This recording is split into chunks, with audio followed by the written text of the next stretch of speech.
Hace 50 años, las drogas psicodélicas o alucinógenos como el LSD eran consideradas una ciencia innovadora. Pero esta potente droga escapó de los laboratorios y se convirtió en una droga de la calle con una reputación peligrosa, estimulando la percepción y provocando momentos de inspiración geniales. Hice un viaje por la historia de la arquitectura. O el descenso a la locura. Hoy, la ciencia mira de nuevo con interés renovado al LSD, incluidos los experimentos realizados con humanos hace 30 años. Para separar el mito de la ciencia, analizamos el LSD con microscopio.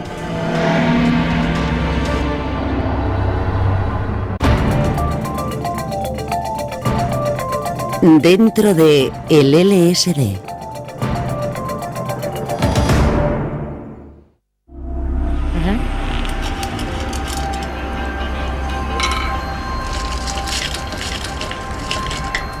Estos dulces están a punto de ser empaquetados y enviados de una forma que la mayoría de la gente nunca ha recibido.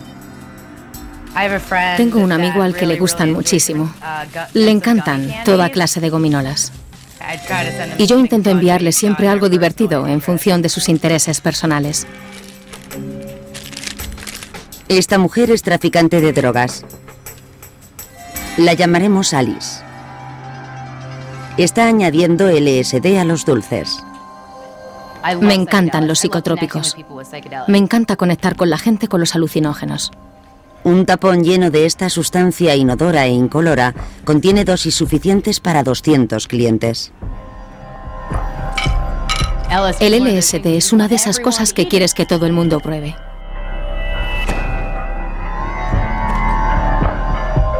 Solo se necesitan 2 gotas.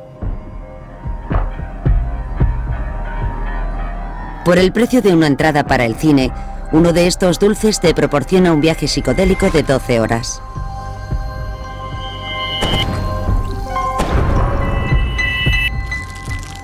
Preparados, contados y empaquetados, los dulces alucinógenos están listos para su envío.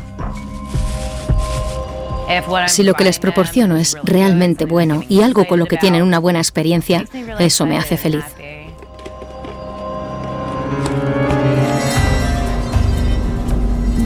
Esta droga alucinógena, conocida desde los años 60 como ácido, micropunto, L, zen, trippy, bruma púrpura, rayo blanco y pica pica eléctrico, ya no es solo para los hippies.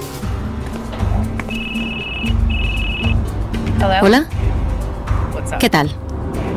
Según un estudio de Estados Unidos, los consumidores principales son hombres blancos cultos entre los 18 y los 22 años. De acuerdo, ¿cuántas veces? 23 millones de personas en Estados Unidos lo han tomado. Y más de 600.000 probarán el LSD cada año. Pero el consumo y la venta de esta droga es un delito. Si descubren a Alice, tendrá que pagar una multa de $2 millones y podría ser condenada hasta a 40 años de prisión.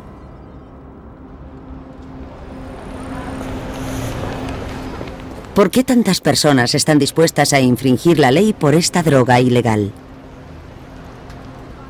A los 20 o 30 minutos empiezas a sentir la energía fluyendo por tu piel. Empiezas a oler la música. El éxtasis, la diversión y la risa, una visión más profunda, mayor compasión. El tiempo y el espacio desaparecen. Puedes ver la conexión entre todas las cosas. Lo que parece una dualidad, la alfombra frente a la pared, en realidad es un continuo alfombra-pared, y alfombra-pared-techo, y alfombra-pared-techo personas, alfombra-pared-techo personas, fruta en música. Vislumbras, experimentas al otro, lo divino. Te abre los ojos a un vasto horizonte que tú ni siquiera imaginabas que pudiera existir. Creo que el LSD debería ser considerado una de las sustancias con más poder del mundo. Los efectos físicos del LSD son mínimos. Pupilas dilatadas, aumento de la temperatura corporal, el ritmo cardíaco y la presión arterial. Pero sus efectos sobre la mente son muy diferentes. Un viaje puede llevar al consumidor al cielo o al infierno. Quienes consumen LSD se ponen en manos de los laboratorios y químicos ilegales. Pero muchos están dispuestos a correr el riesgo, incluso a cometer un delito, por el supuesto potencial terapéutico de esta droga.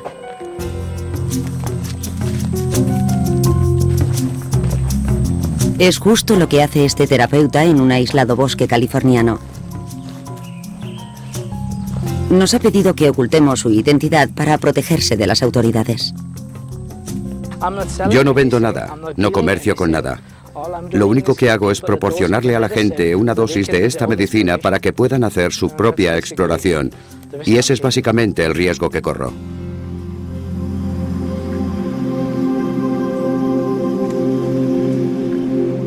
Hoy, su paciente es una mujer de 58 años, a la que llamaremos Denise.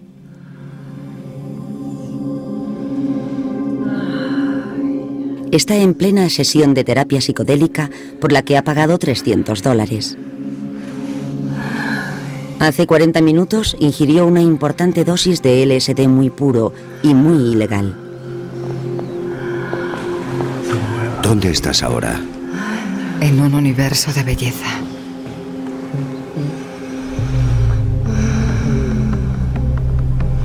Denise espera que esta sesión psicodélica le ayude a superar problemas con sus relaciones y su creatividad.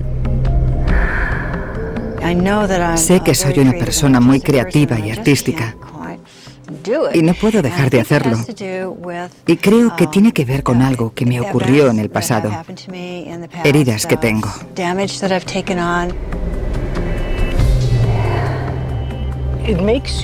Hace lo invisible visible. Tienes sentimientos que nunca habías tenido. Recuerdos que desconocías afloran repentinamente. Todo el universo está dentro de ti. Como un microscopio, las drogas psicodélicas parecen ampliar la mente inconsciente, revelando lo desconocido. Siento que he estado en los límites de la experiencia de la muerte y que he vuelto. Estaba lleno de belleza, lleno de maravillas, de pequeñas maravillas. Desde el principio, los científicos han buscado una forma de controlar este poder. Piensa en las cosas que pueden cambiar la vida de una persona. Te enamoras, te casas, tienes hijos, un padre o un hermano muere, te divorcias, tomas LSD. Y algunas personas nunca vuelven a ver el mundo de la misma manera. ¿Por qué una molécula puede hacer eso? El doctor David Nichols, profesor de farmacología en la Universidad de Purdue, es uno de los pocos científicos en el mundo con permiso para experimentar con la dietilamida de ácido lisérgico, LSD.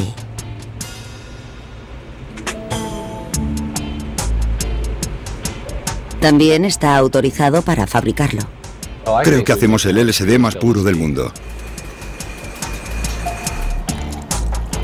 Desde la Ley de Sustancias Controladas de 1970, estos ingredientes están restringidos o son ilegales. Pero Nichols y su equipo tienen la autorización de la Agencia Antidroga para fabricar 1000 dosis por año. El LSD sale en forma de una banda fluorescente en el borde de esta lámina. Lo recogemos en tubos y lo concentramos hasta que cristaliza. Así conseguimos una sustancia muy pura. El LSD puro ayuda a Nichols a estudiar los efectos de su estructura molecular sobre el cerebro. Creemos que activa un tipo de receptor cerebral conocido como serotonina 2A. Ese receptor se localiza en las células del córtex frontal y participa en los cálculos que nos ayudan a visualizar e interpretar la realidad que nos rodea. La serotonina es el neurotransmisor responsable de transferir las señales entre el cerebro y las células nerviosas.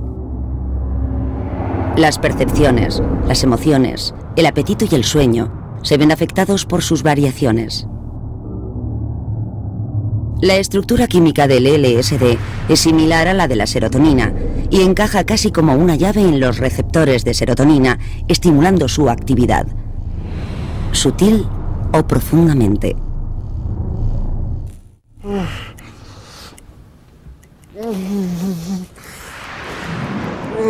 La serotonina podría desempeñar un papel crucial en el dolor extremo que este hombre experimenta. El LSD podría desempeñar un papel crucial para aliviarlo.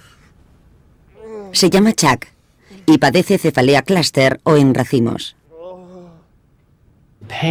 El dolor es descrito como si te atravesaran el ojo con un picahielos o como golpearte la cabeza contra algo. Y los enfermos golpean sus cabezas contra las paredes, las bombonas de oxígeno, contra el suelo. Se tiran del pelo para distraerse del dolor de esta cefalea.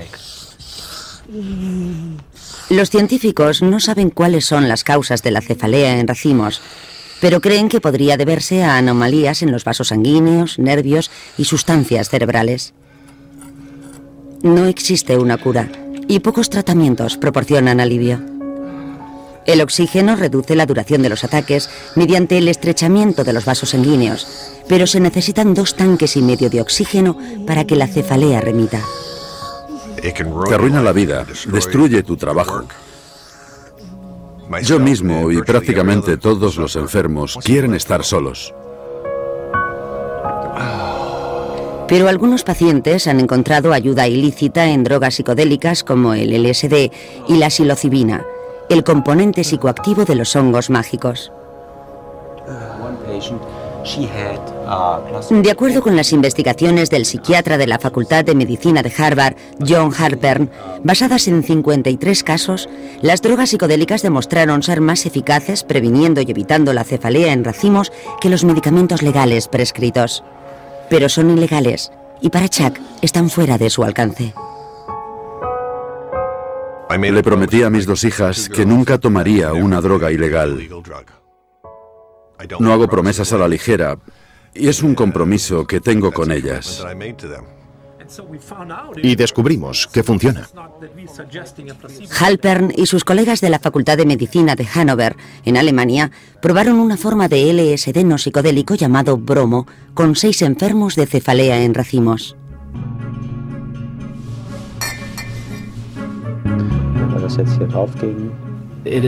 No es alucinógeno. El átomo del bromo es tan grande que no afecta a los receptores del cerebro que activan una intoxicación normal. La droga fue administrada a los pacientes 3 veces en un periodo de 15 días. La cefalea desapareció en 5 de los 6 pacientes sin producir ningún efecto alucinógeno. Martin Cruz es uno de los pacientes afortunados. Desde este tratamiento no tengo dolores. Puedo trabajar. Puedo hacer deporte. Todos los pacientes me dijeron que su calidad de vida había mejorado radicalmente. No se creían que las cefaleas hubieran desaparecido.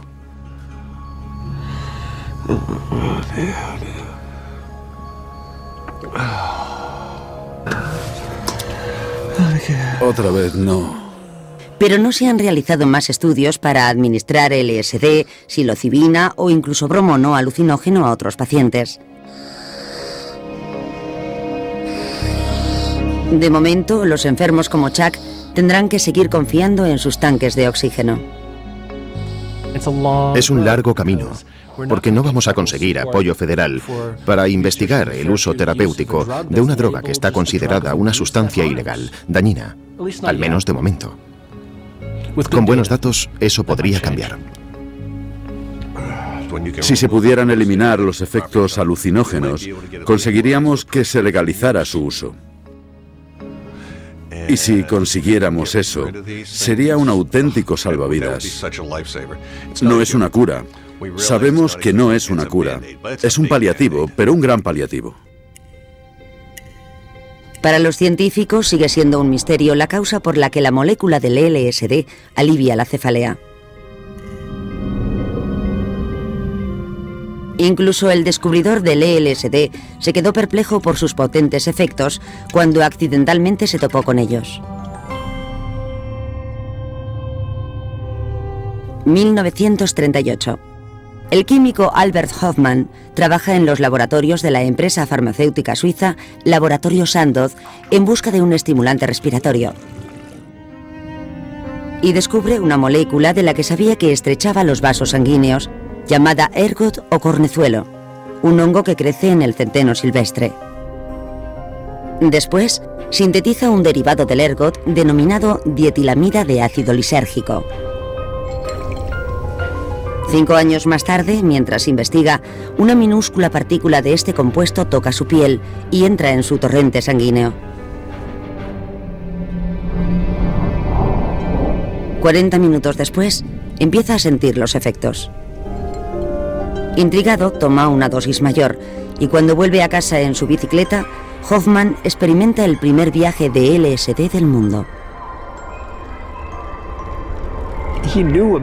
Inmediatamente comprendió que era algo muy importante, que había tenido un poderoso y profundo efecto sobre su conciencia, su actividad mental, sus sentimientos, sus pensamientos, sus percepciones, su personalidad. Es una sustancia potente. 25 microgramos, un peso menor al de 2 granos de sal, son suficientes para sentir sus efectos. 30 gramos de LSD son suficientes para medicar a 300.000 personas. Al mismo tiempo, en el otro extremo del mundo, los científicos exploraban la física del átomo. ¿Tendría la molécula de Hofmann el mismo poder explosivo, pero en el interior del cerebro? Fue un descubrimiento crucial, porque en los años 40 no se pensaba en el cerebro y la conducta como un sistema bioquímico y neuroquímico. Los laboratorios Sandoz comprendieron que el LSD tenía un gran potencial. Pocos meses después, estas ampollas, con el nombre comercial de Delicid, comenzaban a llegar a las puertas de científicos de todo el mundo. Completamente gratis. En 1965 se habían publicado más de 2.000 artículos sobre el LSD en las publicaciones médicas y 40.000 pacientes habían tomado Delicid. Sus efectos fueron estudiados para todo, desde el alcoholismo al autismo. Hasta la CIA y el ejército entraron en acción, administrándoselo a su propio personal para ver si el LSD podía usarse como el arma secreta definitiva. El control de la mente. La droga se administró en un vaso de agua. Bajo sus efectos, estos soldados británicos eran de todo menos controlables. 1 hora y 10 minutos después de recibir la dosis, con un soldado subido a un árbol para alimentar a los pájaros, el oficial al mando se rindió. Sus efectos, sin embargo, eran innegables, y la comunidad psiquiátrica empezó a usar una nueva palabra, psicodelia, que significa manifestar el alma.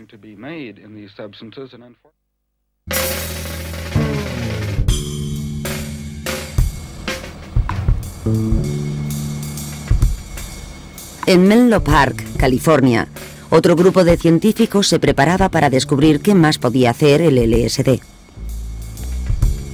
Era uno más entre los muchos experimentos legales realizados en todo el país. Por entonces, James Fadiman era alumno de Stanford. Soy James Fadiman. Una de las cuestiones era si las drogas psicodélicas podían servir para resolver problemas que no fueran de carácter místico, problemas científicos complejos y relevantes. Y la respuesta que obtuvimos en aquel momento es que nadie lo sabía. Por el éxito. Salud. Hablamos con científicos veteranos y les dijimos, os ofrecemos una sesión psicodélica y el precio de la entrada es un problema en el que lleváis trabajando por lo menos 3 meses, que os importa mucho y en el que habéis fracasado.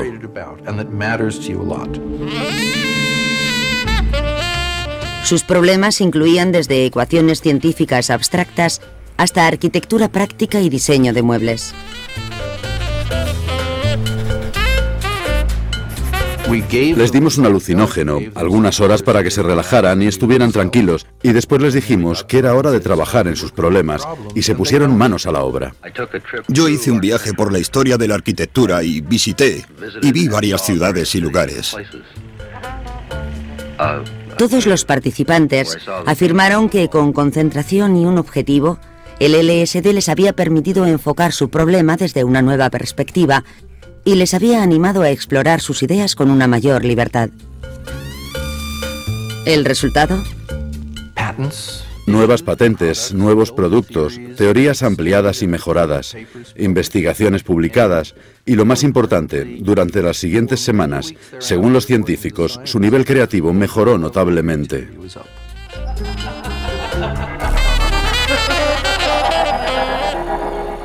Todo es amor, dulzura y cariño. Pronto se corrió la voz acerca del poder del LSD y sus primos psicotrópicos, la psilocibina y la mescalina. Era la época de la exploración.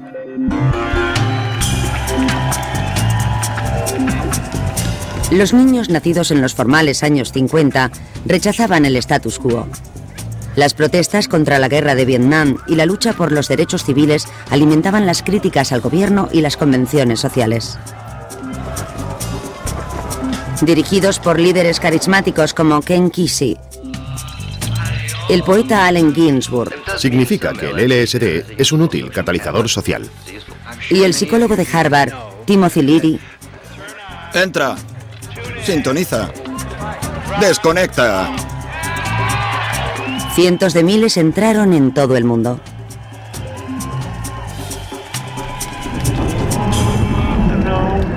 Pero entonces las cosas empezaron a ir mal. Acercaos todos. LSD. Malos viajes y probables daños en el cromosoma.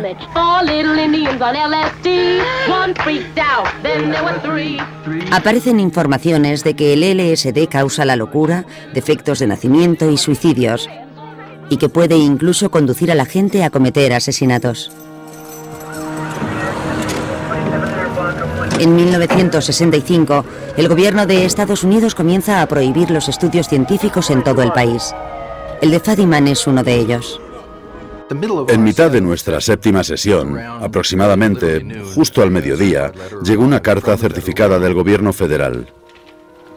La abrimos y decía que en el momento en que lean esta carta, su investigación ha acabado, el estudio ha terminado.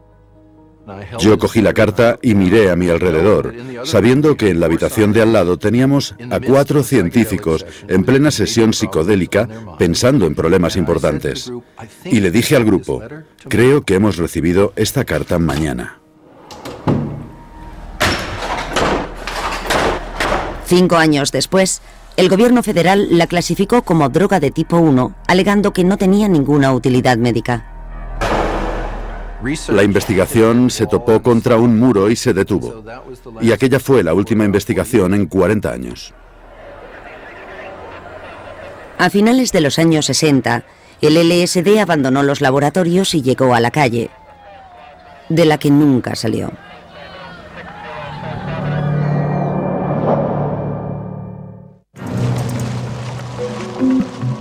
...1996...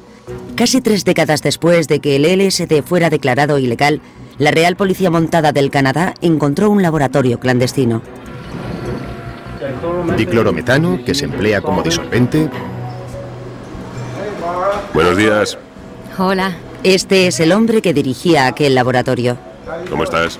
Muy bien. Durante casi 40 años, Nick Sand fue uno de los principales químicos fabricantes de LSD del mundo y terminó cumpliendo 6 años de prisión por su delito. Y 5 plátanos. ¿5? Posiblemente seguiría fabricando la droga hoy en día si no le hubieran detenido. Gracias. Muchas gracias, vale. Adiós, que pase un buen día. Igualmente.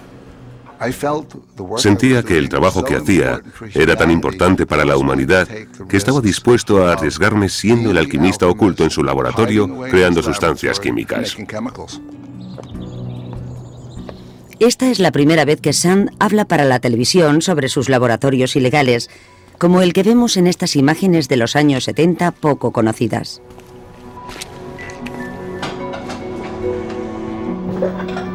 Él y sus colegas fabricaban dosis de LSD de 300 microgramos, de las que se decía que tenían un karma especial, rayo de sol naranja. ¿Cuántas dosis de rayo de sol naranja calcula que se fabricaron? Serían 350 gramos por kilo, por 20, son unos 14 kilos de LSD, 10 millones de dosis por kilo, por 14. ¿Cuánto es 10 millones por 14? Es un número enorme. Administrada por microgramos, no se necesitaba mucho producto para crear una sola dosis. Estamos hablando de algo que son unas 10.000 dosis en la punta de mi pulgar, y puede que menos. Para Sand, el problema era de logística. Cuando empecé a distribuir LSD, usaba una jeringuilla con dosificador para poner gotas en los terrones de azúcar.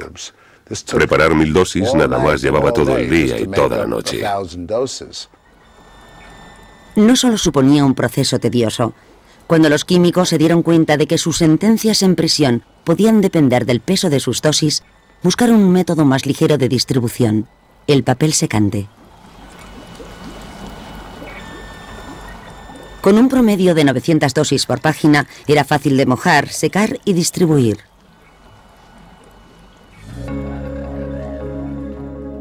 Finalmente, la ley alcanzó a Sand. Detenido en 1972, escapó a Canadá durante el recurso. Durante 2 décadas, Sand vivió como un fugitivo. Hasta 1996, cuando agentes de la agencia antidroga le detuvieron. Hasta entonces, calcula que él y sus colegas habían fabricado 250.000 millones de dosis. Sand no se arrepiente y sigue refiriéndose al LSD no como una droga, sino como un sacramento.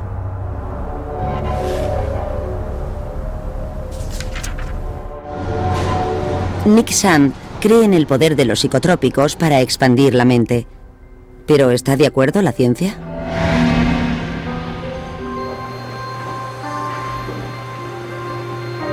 Hoy, los investigadores han vuelto al laboratorio con psicotrópicos y sujetos humanos. En el hospital de la Universidad de Psiquiatría de Zúrich, Franz Bollenweider y su equipo elaboran un mapa de la actividad cerebral durante los estados alterados. 64 electrodos pegados al cuero cabelludo de este sujeto recogerán 1000 imágenes de actividad cerebral por segundo. Podemos hacer mapas cerebrales. Son como mapas de carreteras. Podemos mostrar los procesos cerebrales en cuanto a química, en cuanto a funciones, como una red. Y cómo interactúan las diferentes áreas del cerebro, cómo están conectadas. Estas imágenes, combinadas con las obtenidas con las del escáner PET, permiten al equipo crear imágenes tridimensionales del cerebro bajo el efecto de las drogas.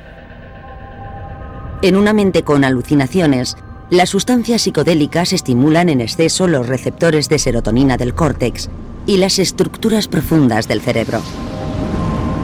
Los consumidores ven imágenes que no existen realmente, difuminando la frontera entre la percepción y la imaginación.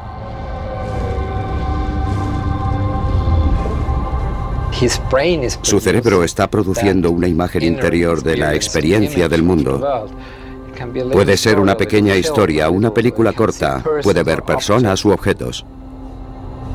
El equipo de Bollenweider ha descubierto que el mapa del cerebro de una mente bajo efectos psicotrópicos siempre tendrá el mismo aspecto. Pero para el consumidor, esa pequeña película en el cerebro del viajero puede adoptar muchas formas y maneras.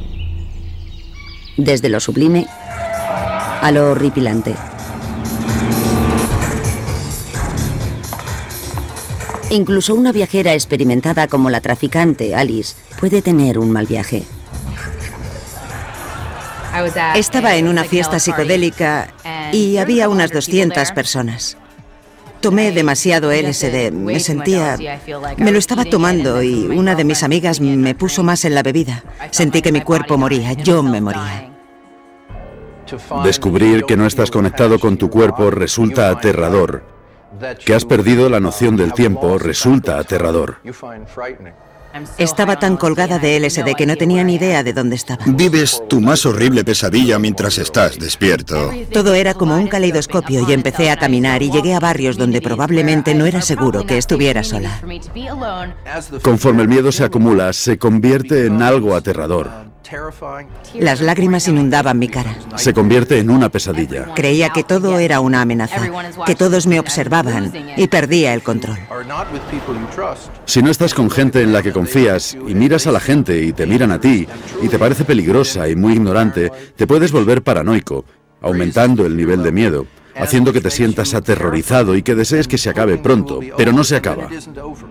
Fue una experiencia horrible. No se la deseo a nadie. Para mí fue horrible. ¿Cómo es un viaje al infierno en el interior de la mente? El laboratorio de Bollenweider lo ha capturado y este es el aspecto que tiene. El tálamo y las estructuras límbicas frontales funcionan a toda máquina. La ansiedad se dispara y la conciencia se disuelve. Se han documentado casos de brotes psicóticos, flashbacks y desorientación aguda a corto plazo e incluso después de una sola ingesta de LSD.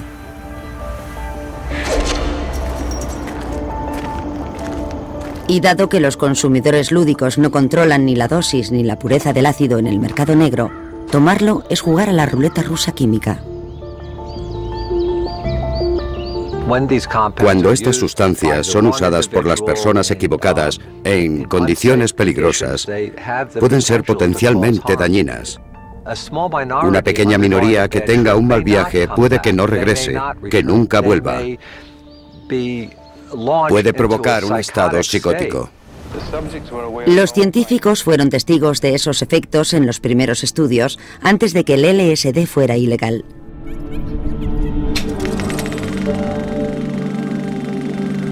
En los años 50, descubrieron que el LSD, especialmente cuando se suministraba a sujetos humanos aislados en laboratorios clínicos, podía provocar paranoia y alucinaciones. Estas distorsiones de la realidad son similares a las de los pacientes afectados de psicosis. ¿Cuánto tiempo llevas aquí? Aquí, 900 años. 900 años. Eso es mucho tiempo. La profesión médica daba LSD en ambientes que resultan muy rígidos, muy medicalizados y muy mecanizados, que provocaban miedo y la gente padecía lo que llamaban episodios psicóticos. Durante décadas, los científicos usaron estas sustancias simuladoras de psicosis para activar temporalmente estos efectos y asomarse al interior de la mente trastornada. Hoy, David Nichols usa ratas para hacer lo mismo.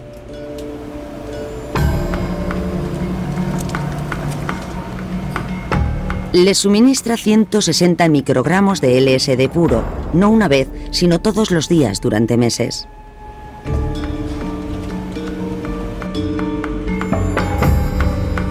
Su conducta es observada y documentada minuciosamente.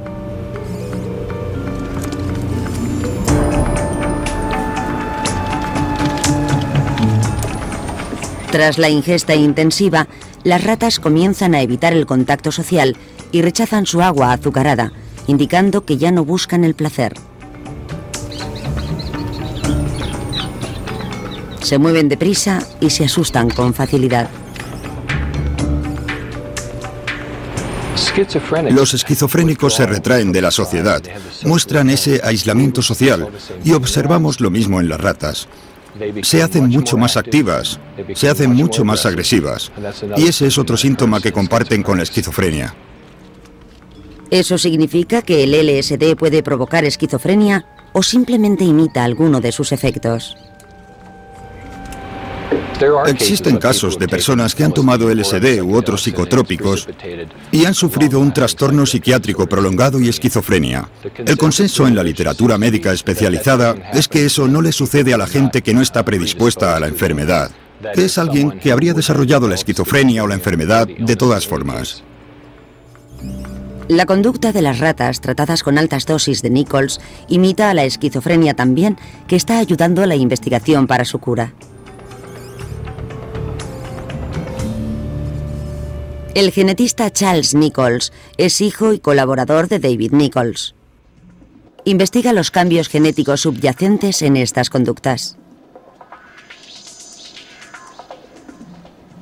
Si logramos entender cómo el LSD produce sus efectos en el nivel genético y molecular, potencialmente comprenderíamos los mecanismos subyacentes de enfermedades como la psicosis, que provoca comportamientos idénticos.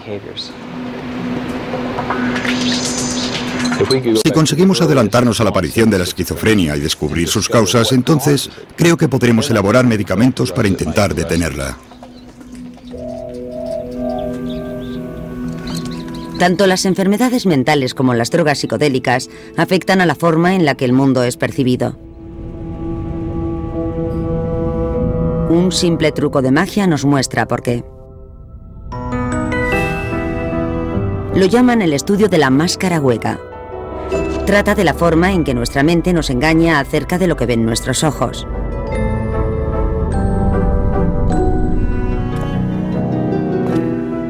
El doctor Thorsten Passy, profesor de estudios de la conciencia en la Facultad de Medicina de Hannover, Alemania, supervisa el experimento. Tiene 3 grupos. Uno con esquizofrenia, otro consumidor de alucinógenos y el tercero sano y sobrio. A continuación pide a los participantes que miren a través de un visor la imagen de una máscara. Luego ven una segunda imagen que parece ser exactamente la misma. ¿Aprecia la diferencia? Parecen imágenes de caras normales, pero de hecho no lo son. Como todas las máscaras, un lado es convexo, con el rostro dirigido hacia nosotros, y el interior es cóncavo o hueco. No importa qué lado de la máscara vea. El grupo de los sanos y sobrios la ven con el rostro dirigido hacia ellos, porque eso es lo que espera su mente. Sin embargo, aquellos con enfermedades mentales o bajo los efectos de sustancias psicodélicas logran distinguir entre las dos caras la mayoría de las veces. ¿Por qué? Los científicos calculan que el cerebro recibe 11 millones de bits, unidades de información, por segundo. Pero la mente consciente solo puede procesar 200 bits al mismo tiempo. Para manejar esa cantidad de información, el cerebro conecta la nueva información con conceptos preconcebidos. Por ejemplo, si algo pasa volando a tu lado a mucha velocidad, tú puedes pensar que podría ser algo peligroso, ¿sabes? Pero si puedes identificar con un concepto esa pequeña cantidad de información perceptiva, entonces es un pájaro y no hay peligro alguno, y te calmas de nuevo, no es un problema. Mediante la suspensión temporal de la habilidad del cerebro para conectar los datos con estos conceptos, los psicotrópicos podrían descondicionar la mente. Es como si los filtros que normalmente tenemos funcionando habitualmente se redujeran, de forma que, literalmente, podamos recibir más impresiones sensoriales, más impresiones emocionales, más impresiones visuales. Para algunos, esto podría resultar abrumador o aterrador. Pero para otros es una forma de vida. Miles de esos otros usan estas herramientas en un evento en el desierto llamado Burning Man. Si quieres ver dónde se usan los psicotrópicos hoy en día, el lugar más evidente es Burning Man, donde se dan cita a 50.000 personas y se consume una enorme cantidad de droga de una forma alegre y abierta. Pero puede que exista otra razón por la que los consumidores como T-Theory y Burning Dan sienten que están viendo el mundo por primera vez. Sería un grupo de células del cerebro llamado locus ceruleus.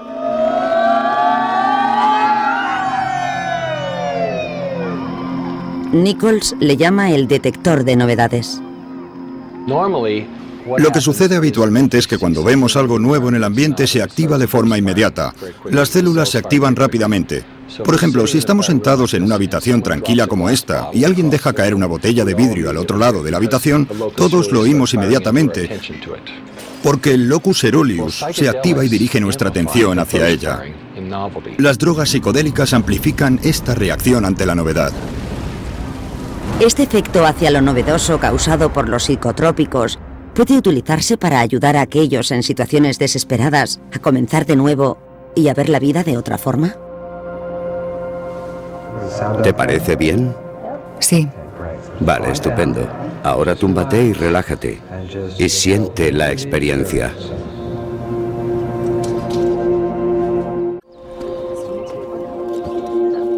Annie Levy sabe que va a morir en menos de un año. Tiene un cáncer ovárico en fase 4. Lo único en lo que podía pensar era: voy a morir muy pronto y será una muerte horrible, atroz, voy a sufrir terribles dolores. Tenía esos pensamientos una y otra vez y nunca paraban. Annie tiene miedo a morir. También le preocupan sus seres queridos. Bueno, tengo una nieta que se llama Oliana, la llamamos Oli. Siento que soy una parte importante de su vida. Y ella, desde luego, es una parte muy importante de la mía. Y la verdad es que me siento muy mal por ella, porque voy a morir. Y eso es muy duro. Me partía el corazón solo pensar que podría partir el suyo. Annie es uno de los 12 pacientes con cáncer avanzado que participan en este estudio sobre el final de la vida en el Centro Médico Harvard de la Universidad de UCLA. Y tenemos la medicina. Usando una dosis moderada de psilocibina, el psiquiatra Charles Grove y su colega Alicia Danforth guían a cada paciente a través de una experiencia psicodélica que esperan calme sus temores y preocupaciones. Cuando los pacientes tienen una enfermedad terminal, a menudo se sienten superados por la ansiedad. Casi siempre tienen que tomar grandes cantidades de medicamentos contra el dolor. Afectan a su capacidad para apreciar la vida y limitan la conciencia personal, la sensación de quienes creían ser y su sentido de la finalidad, su sentido del significado. No hablamos de tomar psilocibina u otras sustancias muchas veces.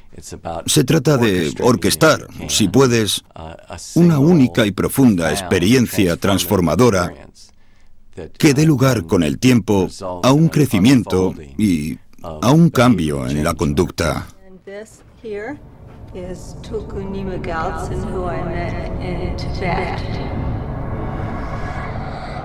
En menos de una hora, el mundo empieza a parecer diferente para Annie.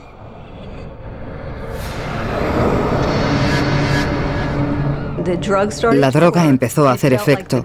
Sentí como si la cama ya no fuera una cama, era un círculo de manos y todas me alzaban y sujetaban.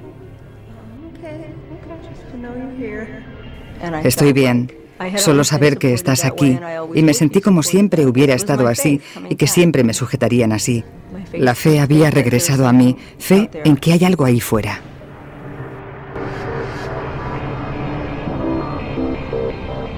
En Zúrich, el laboratorio de Franz Bollenweider investiga esta reacción espiritual tan común en el uso de drogas psicodélicas.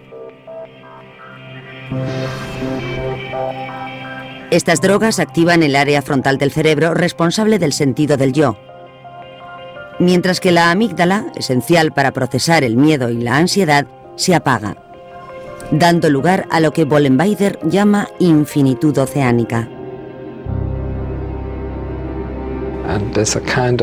Se produce una especie de unión con el medio. En ese estado, la gente también experimenta sentimientos intensos. No se piensa acerca del proceso, no hay un observador, solo estás tú. Es como intentar describir los colores a una persona ciega. Cambia tu forma de pensar. De los 12 participantes en el estudio de la psilocibina, solo 2 sobrevivieron. Annie falleció durante el rodaje de este documental. Ellos usan la psilocibina como parte de su trabajo de preparación para la muerte. Y todos estaban serenos. Todos dijeron lo que necesitaban decir. Perdonaron a la gente, arreglaron sus relaciones. Pueden experimentar la sensación de una gran cercanía a Dios, a lo divino, y cuentan que una luz les cubre.